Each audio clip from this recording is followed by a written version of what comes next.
장 6절로 12절 말씀 교독합니다. 신명기 32장 6절.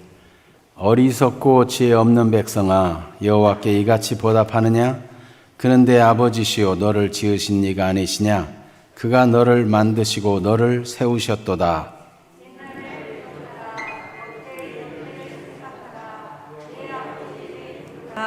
그가 내게 설명할 것이요 내 어른들에게 물으라. 그들이 내게 말하리로다. 지극히 높으신 자가 민족들에게 기업을 주실 때에, 인종을 나누실 때에 이스라엘 자손의 수요대로 백성들의 경계를 정하셨도다.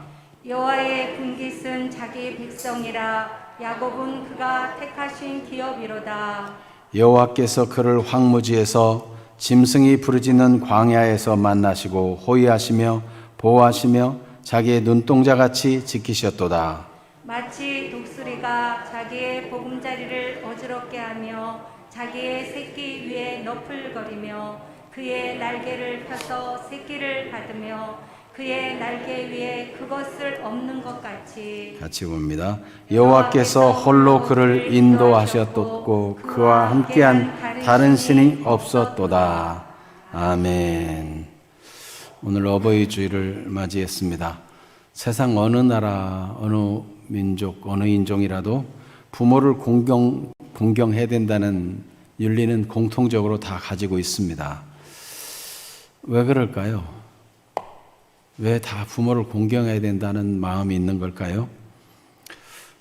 그렇다면은 누구나 다 아는 일인데 하나님은 구태여 성경에다가 부모를 공경하라, 그리고 부모를 공경하면 이런 복을 받는다, 이런 약속을 할 필요가 있을까요?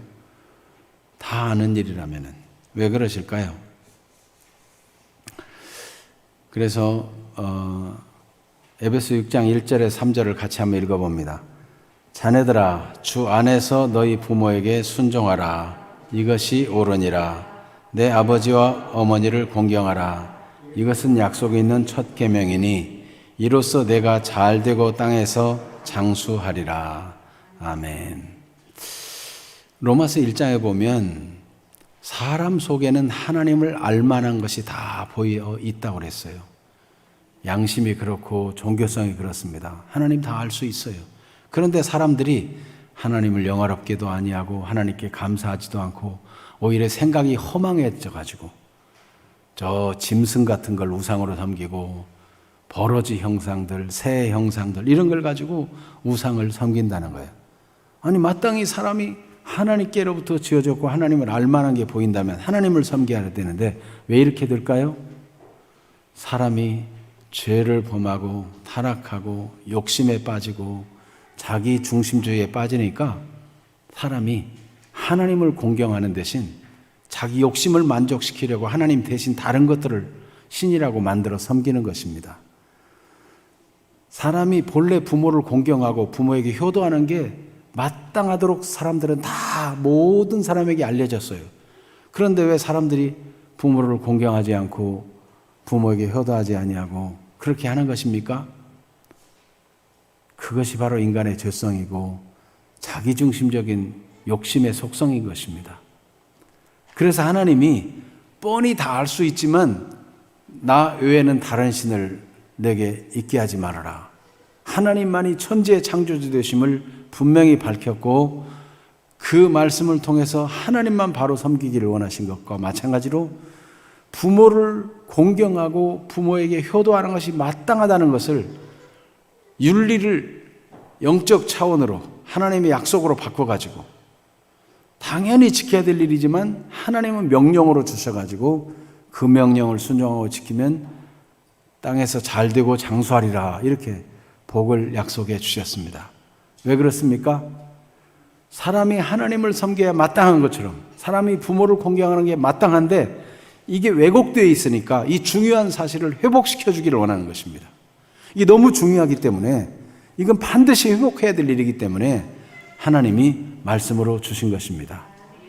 왜 이게 중요하냐면 부모님의 사랑은 하나님의 사랑의 거울과 같아요. 그림자예요. 하나의 본이에요. 부모님의 사랑을 바꿔보면 부모님의 사랑 같은 사랑이 있다는 것을 알게 돼요. 그보다 더 큰 사랑이 있다는 것을 알게 돼요. 하나님의 사랑이죠. 그래서 부모님 사랑, 하나님 사랑, 부모님 공경, 하나님 공경, 이것은요 아주 필수적으로 중요한 것이고 서로 간에 긴밀히 연관되어 있어요. 그래서 부모 공경은 일반 다른 사람에게 준 계명보다 앞서 있어요. 그것도 1, 2, 3, 4, 5 그래야지 5계명. 유대인들은 이 계명의 두 돌판에 있는데 5번째 계명 부모 공경은 하나님 공경의 그 돌판에 새겨 있을 것이라고 얘기합니다. 그만큼 중요하다는 거예요. 네. 오늘 말씀 신명기 32장이 여러분 이게 노래라는 사실을 아십니까? 이게 노래예요. 하나님께서 모세가 늙었을 때 중요한 두 가지를 당부했습니다.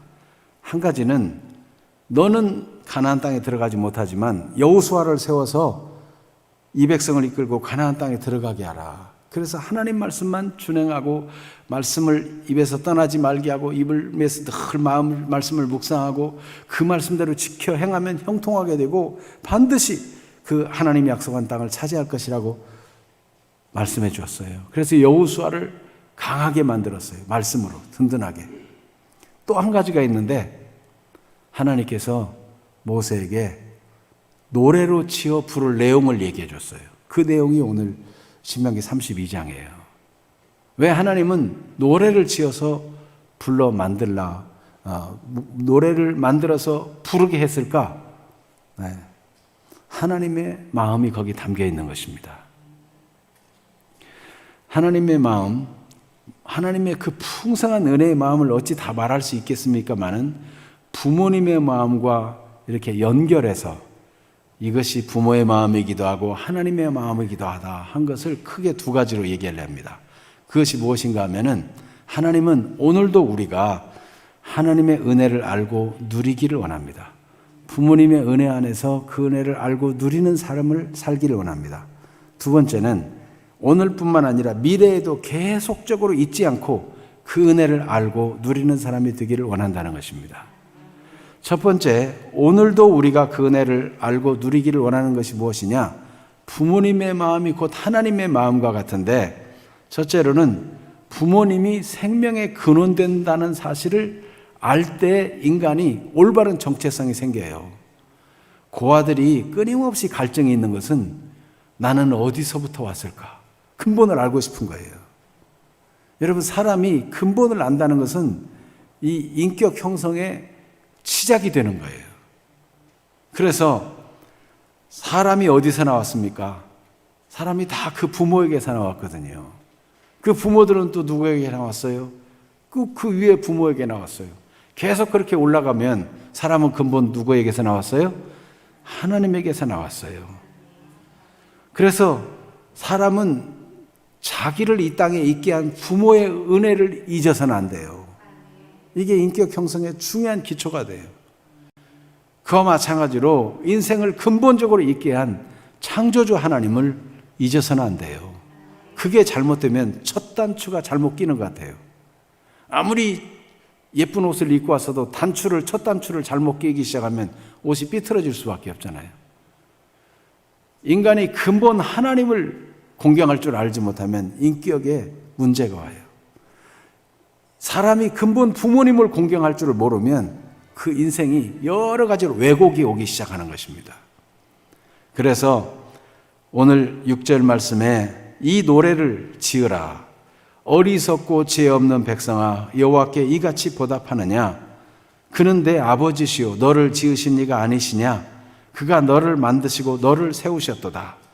하나님의 백성들이 하나님 버리고 삐뚤어져 멀리 가가지고 전쟁을 만나고 기근을 만나고 재난을 만나고 심지어 나라가 깨어지고 없어지는 상황이 만날 거를 하나님은 미리 알고 계시는 거예요.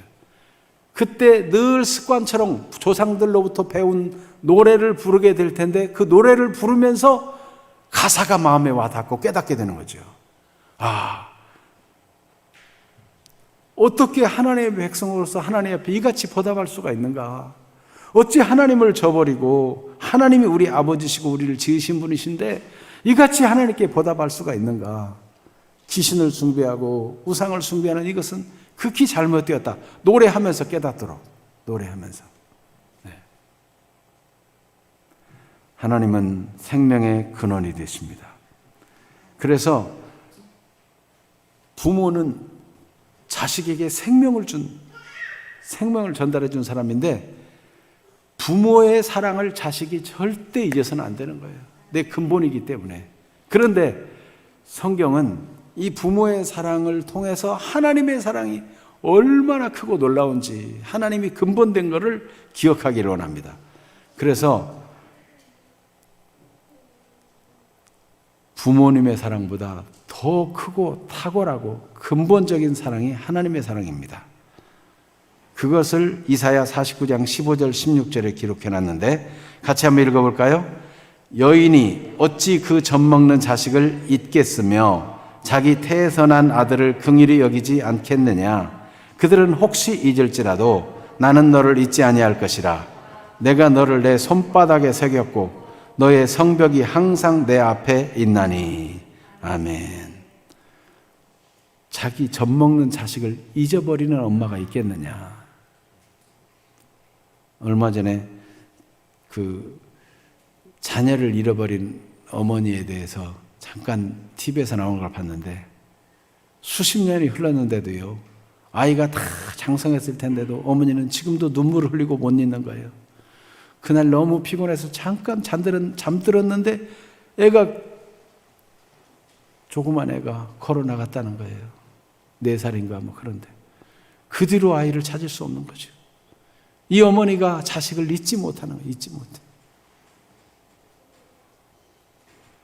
여러분, 부모는 자식을 잊는다 해도 하나님은 우리를 잊지 않으신다. 이것이 성경 말씀입니다. 양육입니다. 10절 11절에 보면 하나님 이스라엘 백성들을 양육하고 보호할 때 광야에서 만나시고 호위하시며 보호하시며 자기의 눈동자같이 지키셨다. 독수리가 자기의 보금자리를 어지럽히며 자기 새끼 위에 덮을거리며 그 날개를 펴서 새끼를 받으며 그 날개 위에 그것을 엎는 것 같이 여호와께서 홀로 그들을 인도하셨고 그와 함께한 다른 신이 없었도다. 이런 노래를 부르면서요, 깨닫도록 하나님이 우리를 보호하시고 양육하는 분이구나. 부모의 양육을 생각하면서 하나님의 우리를 보호하고 양육하는 것을 생각하도록 말씀하신 거예요. 부모님의 희생, 이 부모님의 희생은 세상의 어떤 희생보다 뛰어납니다. 그런데 그런 놀라운 희생을 하나님께서 이 땅에 나타내 보여주신 것이 바로 예수 그리스도의 십자가 희생이에요. 이 부모님의 희생을 감사하고 그걸 잊지 않으면서 동시에 하나님이 우리에게 주신 그 희생적인 사랑을 우리는 놓치지 말아야 되는 것입니다. 지난 주간에 우리 주희자 집사님께서 이흥렬이라는 작곡가에 대한 글을 저한테 보내주셨어요. 이흥렬이라고 하는 이 작곡가는 참 우리나라가 어려운 시절에 일본으로 유학을 하게 되었는데 음악 공부를 하러 갔지만은 한계를 끼게 된 거죠. 그래서 어머니한테 편지를 썼어요. 어머니, 나 이제 더 이상 음악 공부 못하고 귀국해야 되겠습니다. 제가 한 가지 알지 못한 것이 있는데 음악을 공부하려면 기본이 피아노인데 나는 피아노가 없으니 음악 공부를 계속할 수 없습니다. 편지를 보냈더니 어머니가 그렇지 않아도 살림이 쪼달리고 힘든 가운데 있었지만은 새벽부터 밤늦게까지 온 산을 막 다 다니면서 솔방울을 주워가지고 그걸 팔아서 돈을 모았대요. 솔방울. 여러분, 솔방울을 불 붙이면 불이 잘 붙잖아요. 그러니까 이게 아주 이걸 모으면 다 돈이 되는 거예요. 당시에 쌀이 13원인가 했다는데 한 가마니가 400원을 모아가지고 아들한테 보내줬다는 거예요.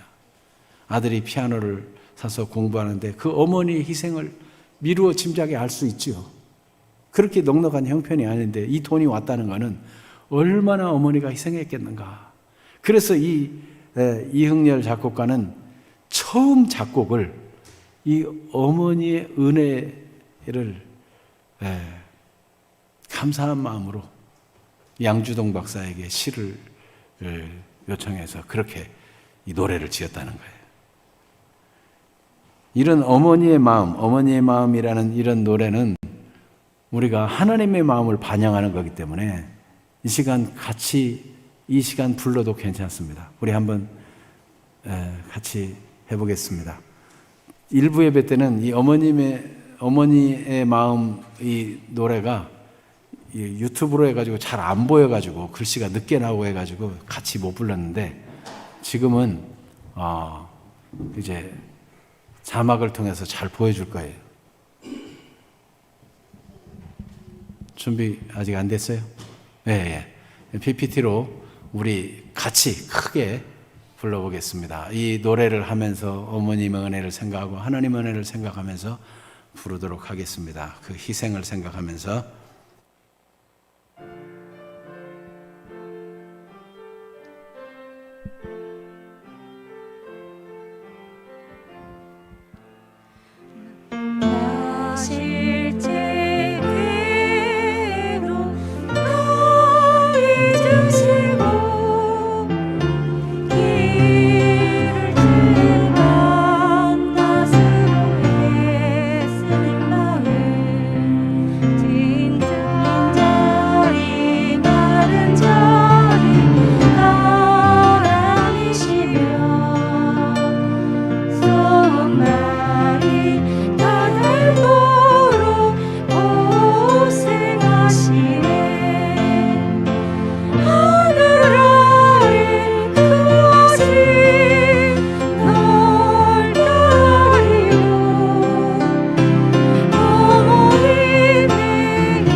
사람의 마음속엔 온가지 소원들이 다 있어. 이것도 하고 싶고 저것도 하고 싶고 온가지 소원이 다 있지만 어머니 마음속에는 오직 한 가지 소원밖에 없는데 아낌없이 그 인생을 자식을 위해서 살과 뼈를 깎아서 바치는 그 마음, 자식 잘 되라는 그 마음밖에 없어요. 하나님 아버지의 마음은 한 사람이라도 죄악 중에 멸망으로 지옥으로 가는 걸 원치 아니하시고 다 회개하여 구원에 이르기를 원하시는 마음입니다. 이 우리 하나님의 사랑과 희생의 마음을 예수님께서 나타내 보여주셨어요. 그래서 로마서 5장 8절에 우리가 아직 죄인 되었을 때 그리스도께서 우리를 위하여 죽으심으로 하나님께서 우리에게 대한 자기의 사랑을 확증해 주신 것입니다. 아무리 사람들이 자신은 구원하였을 때, 남은 구원하였을 때 자신은 구원할 수 없도다 예수님에 대해서 조롱하여도 예수님은 자기를 구원하려 하지 않아요. 우리를 구원하시려고 끝까지 십자가를 견디신 거예요. 예수님은 자기를 구원하지 아니하고 십자가에서 우리를 구원하기 위해서 물과 피를 다 쏟으시고 희생하신 그 마음이 하나님의 마음인 것입니다. 부모님이 우리를 위해서 그렇게 희생하신 것은 이 땅에 있는 동안 그 희생을 통해서 우리가 잘 되고 그 은혜를 누리며 살라고 한 것이죠. 하나님 아버지께서는 오늘도 우리가 하나님의 은혜를 알고 누리면서 하나님을 영화롭게 하고 복음의 증인으로 살아가게 되기를 원하십니다. 하나님의 사랑은 용납하는 사랑입니다. 부모님의 사랑도 그렇잖아요.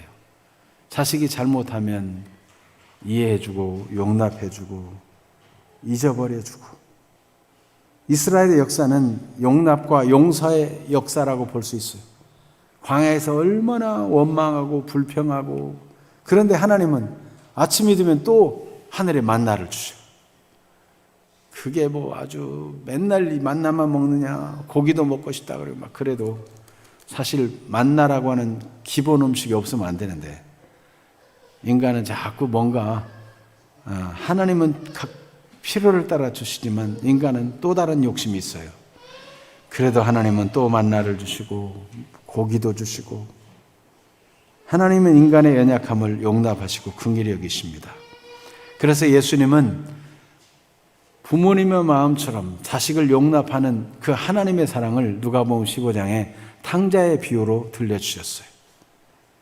자식이 아버지께 유산 달라고 해서 가서 이 둘째 아들이 다 탕진한 다음에 배고프고 힘드니까 내 아버지 집에는 풍족한 품꾼이 얼마나 많은고 내가 아버지 집에 가야 되겠다 이런 생각을 합니다. 그런데 여러분, 아버지 집에 꼭 돈이 많고 양식이 풍족해서만 그럴 수 있어요? 아버지가 학대하고 괴롭혔다면 갈 마음이 없겠죠. 아버지의 그 잔잔한 사랑, 그 용납하심, 그게 생각나니까 내가 비록 거지가 되었어도 아버지께 가면 되리라 이런 생각이 있으니까 아버지께 돌아가리라 이런 마음을 품게 되는 거죠. 그래서 돌이켜 아버지께로 가니까 아버지는 거리가 먼데도 아버지는 달려나와서 아들의 목을 어금맞기고 입을 맞추고 잘 왔다 내 아들아 잘 왔다 환영해 주는 거 아닙니까? 사람들이 묻습니다. 다 탕진한 아들 뭐가 좋다고 잔치를 벌입니까? 이 아버지는 말합니다. 이 내 아들은 죽었다가 다시 살아났으며 내가 잃었다가 얻었기로 어찌 즐겁지 않습니까? 다 같이 즐깁시다 하고 잔치를 벌이는 거예요. 자식의 잘못은 하나도 기억하지 않냐고 다 잊어버리고 이제 살아온 것 자체가 고맙다고 용납하는 아버지의 마음, 이것이 바로 하나님의 마음이라는 거예요. 자식이 잘못한 건 다 잊어버리고 그냥 용납하고 사랑하는 그 사랑의 마음이 사무엘하 18장에 보면 다윗을 통해서 나타나는데, 아들 압살롬이 반역을 일으켜가지고 아버지를 대항합니다. 그래서 아버지는 왕궁에서 쫓겨났어요. 그 어려운 중에 아버지의 군대와 아들의 군대가 전쟁을 일으키는데 결국은 아들 압살롬이 죽게 되었습니다. 이 압살롬이 죽었다는 소식을 들은 다윗은 통곡합니다. 그것이 바로 사무엘하 18장 33절이에요. 같이 한번 읽어볼까요? 왕의 마음이 심히 아파 문 위층으로 올라가서 우니라. 그가 올라갈 때 말하기를 내 아들 압살롬아 내 아들 압살롬아 차라리 내가 너를 대신하여 죽었다면 압살롬 내 아들아 하였더라. 이게 아버지의 마음이에요. 이게 아버지의 마음. 그래서 다윗은 내가 너를 대신해서 죽었다라면 그랬는데, 다윗의 후손으로 오신 예수 그리스도는 정말 우리를 대신해서 죽으셨어요. 진짜 우리를 대신해서 예수님이 우리 죄를 다 담당하고 대신 죽으심으로 우리를 살리셨어요. 하나님의 은혜를 누리며 우리가 평안을 맛보며 누리며 살기를 원하십니다. 그래서 오늘 노래를 지어 부르면서 그 하나님이 인도하시고 함께한 그때를 노래하게 했어요. 12절에 오늘 신명기 32장 12절에 여호와께서 홀로 그를 인도하셨고 그와 함께한 다른 신이 없었도다. 하나님이 함께한 것, 이 자체가 복이에요. 오늘 용희 집사님 가정이 찬양한 거, 주님의 임재 안에서 예수 그리스도가 함께한다는 것, 임마누엘, 이 자체가 평안이고 행복이라는 거죠. 네. 어린아이가 다른 거 다 없어도 엄마 품에 안겨 있으면 가장 평안한 거죠. 저는 시편 23편을 다윗이 엄마 품에 안겨 있는 어린아이 같은 마음으로 이 시를 지었다고 생각합니다. 여호와는 나의 목자시니 내가 부족함이 없으리로다. 그가 나를 푸른 풀밭에 두이시며 쉴만한 물가로 인도하시는도다. 이 양을 풀밭에 뉘어가지고 잠도 자다가 일어나서 풀도 뜯다가 물가에 가서 물도 마시다가 어린아이가 엄마 젖무덤에 안겨서 거기서 편안히 쉬기도 하다가 젖을 빨고 먹기도 하다가 얼마나 평안한 모습이에요. 가장 평안하고 아름다운 모습이 아기가 엄마 품에 안겨 있는 모습 아니에요? 네? 우리 주님의 품 안에 주님과 함께하는 모습이야말로 가장 평안한 모습이고 그 은혜를 누리는 모습입니다. 그래서 시편 131편 2절에도 이게 하나님의 은혜 안에서 임마누엘의 복을 누리는 모습을 어머니 품에 안겨 있는 아이의 모습으로 그리고 있어요. 시편 131편 2절 실로 내가 내 영혼으로 고요하고 평온하게 하기를 젖된 아이가 그의 어머니 품에 있음 같게 하였나니 내 영혼이 젖된 아이와 같도다. 어머니 품에 안겨 있는 아이의 모습, 이 하나님의 임마누의 은혜를 누리는 모습이에요. 그래서 로마서 4장에는 오직 믿음으로 구원을 얻는 이신칭의의 이 진리를 말한 다음에 5장에서 그 결과 어떤 복을 누리는가를 얘기하면서 그러므로 우리가 믿음으로 의롭다 하심을 받았으니 우리 주 예수 그리스도로 말미암아 하나님과 화평을 누리자. 예수 그리스도를 믿음으로 구원받은 사람은 하나님과 원수되었던 게 다 무너지고 없어지고 하나님과의 단절이 다 이제 없어지고 하나님 안에서 평안을 누리고 하나님과 화목을 누리게 되었다는 거예요. 이게 예수 그리스도 안에 있는 복이에요. 부모님은 우리 허물을 다 용서하시고 그래도 내 새끼니까 편히 되어주시고 용납하시고 그래도 잘 되기를 원하고, 이게 부모의 마음. 하나님의 마음이 우리를 그렇게 사랑하시고 평안 주시기를 원하신다는 것. 부모 마음, 아버지 마음, 하나님 마음. 오늘 어버이 주를 맞이해서 그렇게 알고 누리는 분들이 되기를 축복합니다. 하나님은 우리가 미래에도 계속 잊지 않고 이 은혜를 누리기를 원하십니다. 부모님의 마음도 마찬가지예요. 그래서 지금뿐만 아니라 앞으로도 무슨 일이 있어도 잘 되기를 바라는 거죠. 그 부모가 자식에게 잔소리하는 거는 나중에라도 생각나게 하려고 그러는 거예요. 자식이 어렸을 때는 몰랐다가 철이 들면 부모님의 그 행동, 그 말씀이 그런 뜻이구나 생각이 나가지고 철이 들고 바로 살게 되는 거 아니에요? 하나님께서도 모세에게 이렇게 노래를 지으라. 이 백성이 살지고 배부르고 형통한 다음에는 하나님을 버리고 우상에게로 가고 타락하게 될 것이다. 내가 그들의 마음을 안다. 하나님 미리 벌써 알고 처방을 하시는 거예요. 모세야, 노래를 미리 지어서 이 노래를 가르쳐서 그 노래가 입에서 계속 흘러나오게 해라. 어느 날 나라를 잃고 어느 날 처량하게 되고 어느 날 절망하게 된 그때 그 노래가 증거가 될 것이다. 그러는 거예요. 네. 이게 하나님의 마음이에요. 미래에도 그 부른 노래가 증거가 되어서 돌아오고 회복하도록 하기를 원하시는 거예요. 그래서 신명기 31장 19절을 같이 볼까요? 그러므로 이제 너희는 이 노래를 써서 이스라엘 자손들에게 가르쳐 그들의 입으로 부르게 하여 이 노래로 나를 위하여 이스라엘 자손들에게 증거가 되게 하라. 그래서 지은 노래로 지은 내용이 이게 신명기 32장이 이게 다 노래예요, 노래. 모세가 지은 노래. 이걸 계속 부르면서 깨닫는 거죠. 그래서 신명기 31장 21절 22절을 같이 읽어볼까요? 그들이 수많은 재앙과 환난을 당할 때에 그들의 자손이 부르기를 잊지 않은 이 노래가 그들 앞에 증인처럼 되리라. 나는 내가 맹세한 땅으로 그들을 인도하여 드리기 전 오늘 나는 그들이 생각하는 바를 아노라. 그러므로 모세가 그날 이 노래를 써서 이스라엘 자손들에게 가르쳤더라. 노래가 생각나도록. 그래서 여러분, 우리도 어린 자녀들과 함께 만약 타락하고 잘못됐다가도 노래가 생각이 나서라도 돌아오게 할 노래를 가르쳐야 돼요.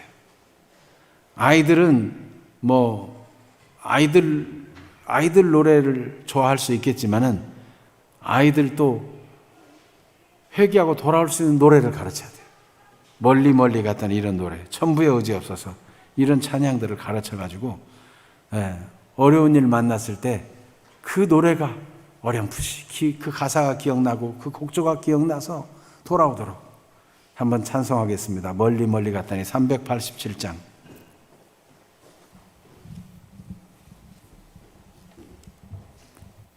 같이 찬양하겠습니다.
성공하고 잘 나가다가 하나님 떠나 추락하고 낙심하고 절망해서 죽고 싶다가 고통을 잊고 싶어서 술 취해 있다가도 이 찬송 가사가 생각나고 이 곡조가 기억나서 다니다가 쉴 때 쓸쓸한 곳 만났습니다.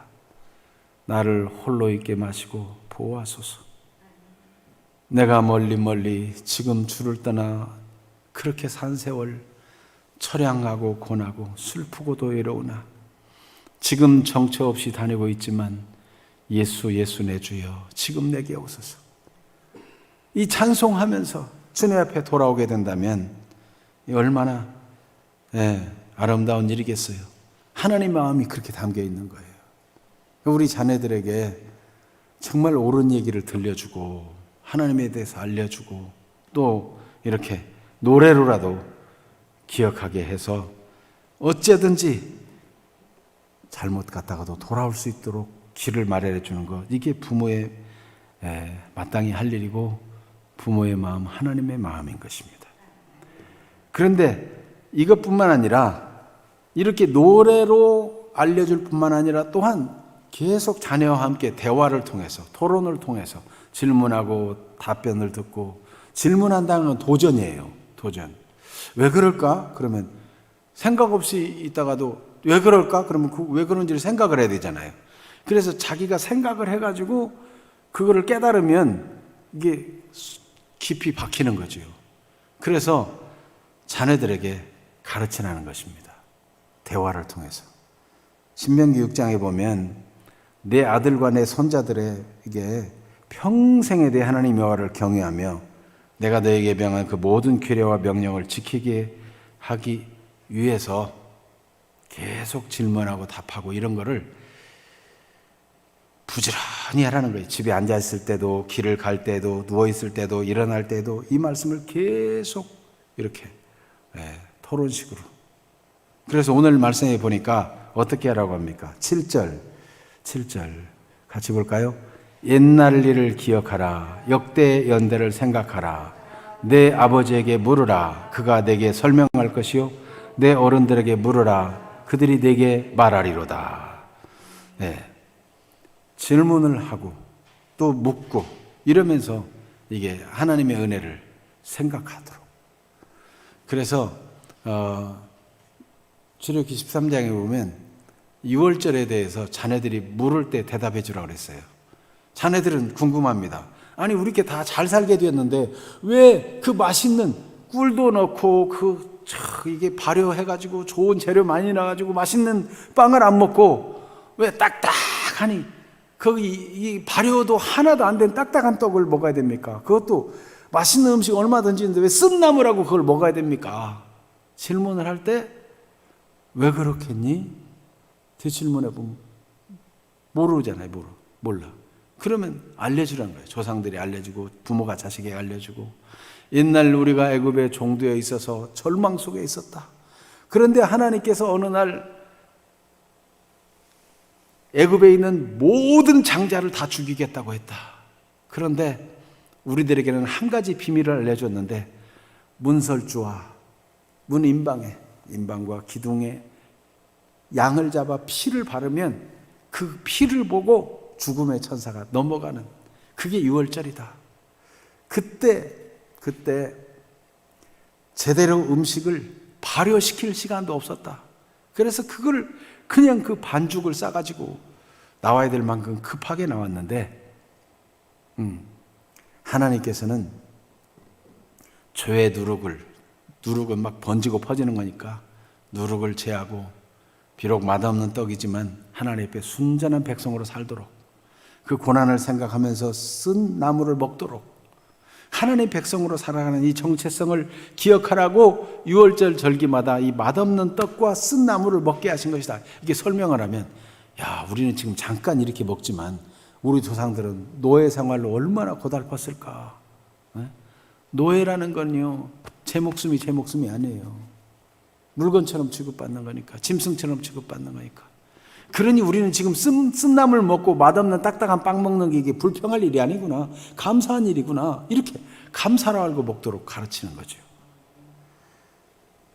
우리도 우리 자녀들에게 어떻게 하든지 하나님을 알게 하고 하나님의 은혜를 알게 하도록 삶으로 가르치고 말씀으로 가르치고 대화를 통해 가르치고 도전하는 일들을 계속 하라는 것입니다. 이 부모의 마땅한 바예요. 이런 은혜로 후손 대대로 잘 되고 믿음이 계속 이어가고 부모님의 사랑과 은혜를 잊지 아니하고 하나님의 은혜를 잊지 아니하는 그런 믿음의 대가 계속되게 되기를 축복합니다. 기도하겠습니다. 하나님 아버지, 주의 은혜를 감사합니다. 어버이 주일을 맞이해서 부모님의 마음이 곧 하나님의 마음이고 하나님의 마음은 부모의 마음보다 더 탁월하고 크고 놀라운 것을 알게 하신 것 감사합니다. 어려서부터 부모를 공경하고 순종할 줄 알며 또한 하나님을 공경하고 하나님을 경외할 줄 아는 그런 믿음의 가문들이 다 되어지기를 원합니다. 하나님의 은혜를 노래하는, 하나님의 은혜를 감사하는 찬양들이 입에, 마음에, 영혼에 새겨지게 하시고 하나님 앞에서 살아가는 복된 인생들이 되게 하여 주옵소서. 예수님의 이름으로 기도합니다. 아멘. 이제 어머니의 넓은